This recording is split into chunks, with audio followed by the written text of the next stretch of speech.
اهلا بيكم. مش عارفه اقول ايه على شكل الفراخ ديت ولا طعمها ولا سهوله طريقتها. هسيبكم على الفيديو عشان تشوفوا وتحكموا انتوا بنفسكم.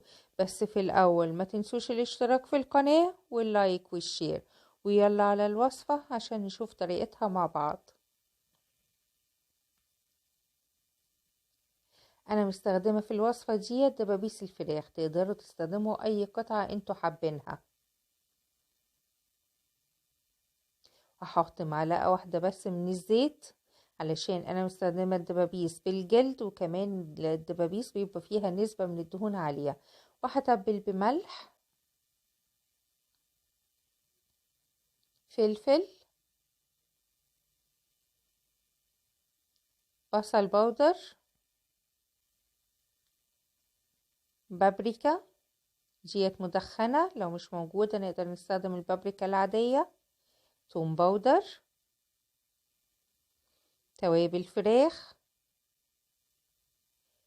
واحدة من المرقة. لو انتوا مش حابين المرقة ديت نقدر ان احنا نستغنى عنها، دي المرقة الفورية. ونبتدي ان احنا ندلك الفراخ حلوة قوي بالتوابل بالشكل ده علشان تتغلغل من جواها الطعم بتاع التوابل نفسه. وحسبها في التتبيلة ساعة ساعتين او من بالليل للصبح حسب الوقت عندكم.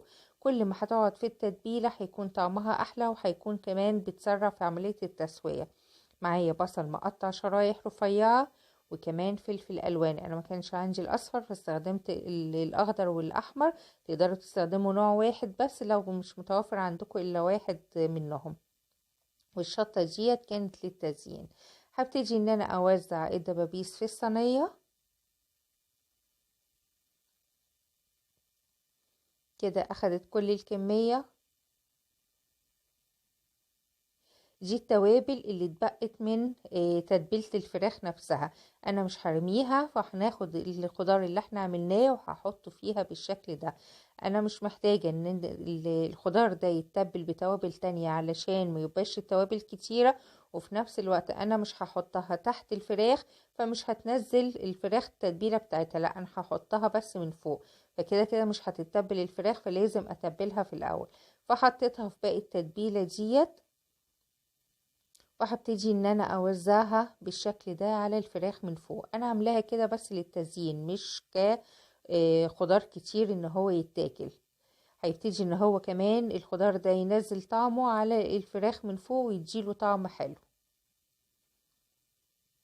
كده خلاص بقى جاهز. نزينها بقطعة الشطة وشوية مية بس صغيرين علشان تعمل معانا دورة البخار في الفرن. وندخلها على الفرن على درجة حرارة 200 لنص السوا أو 3/4 السوا. وهي في الفرن هبتدي ان هي اجهز الصوص اللي احنا هنحطه في الاخر معاها. معايا معلقة من العسل الاسود، وكمان صوص الباربيكيو. لو مش موجود نقدر نستخدم الكاتشب، يعني مكانتش خلصانة بس بتاخد وقت في التنزيل بالشكل ده. انا مش عارفة ليه بس ما علينا يعني. ناخد كمية حلوة كده علشان ديت اللي هنغطي بيها الفراخ. وكمان هوت صوص او صوص حار. ونقلب كل المكونات ديت مع بعض، ونسيبها لحد ما الفراخ قلنا ان هي تستوي نص سوا او 3/4 سوا، او ان هي تدينا اللون الاحمر بالشكل ده، يكون خلاص قربت ان هي تستوي. وهبتدي ان انا اخد الصوص ده واوزعه على الفراخ بالشكل ده كده، علشان لما تدخل الفرن تبتدي ان هي تحمر وتدينا اللون الاحمر الجبار اللي كان موجود في اول الفيديو. هي حتى قبل ما تدخل الفرن دي لون تحفة، ومش لون بس، كان طعمها كمان جميل جدا. كده خلاص بقت جاهزة.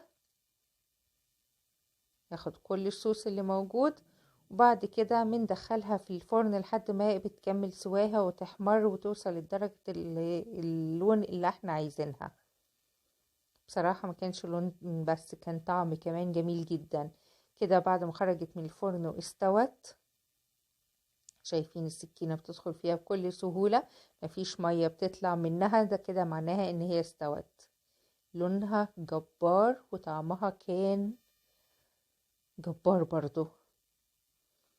طعم العسل مع الباربيكيو مع الصوص الشطة، اي نعم ما كانش كتير بس برضو مديها لسعة كده حلوة. وادي الشطاية اهيت كمان بعد ما اتشوت. نقدر ان احنا نقدمها مع مكرونة، نقدر نقدمها مع رز بشعرية، او اللي يحب ياكلها بعيش بس برضو بتبقى طعمها جميل جدا. وده الخضار والصوص اللي اتبقى منها، حاجة كده روعة. توابلها كانت سهلة، توابلها كانت بسيطة، ما فيهاش توابل كتير، ما فيهاش وجع دماغ وتعب. والصوص اللي تعمل دهوت مديها لون وطعم كان خرافة. تركيبة كده مختلفة جدا. اتمنى ان الفيديو يعجبكم، واتمنى انتوا تجربوها وتقولوا لي رأيكم، وهستنى تعليقاتكم الجميلة اللي بجد بتبسطني كل مرة. ولو عجبكم الفيديو ما تنسونيش في اللايك والشير. وشكرا ليكم وشكرا للمشاهدة، واشوفكم في فيديو جديد واقول لكم سلام.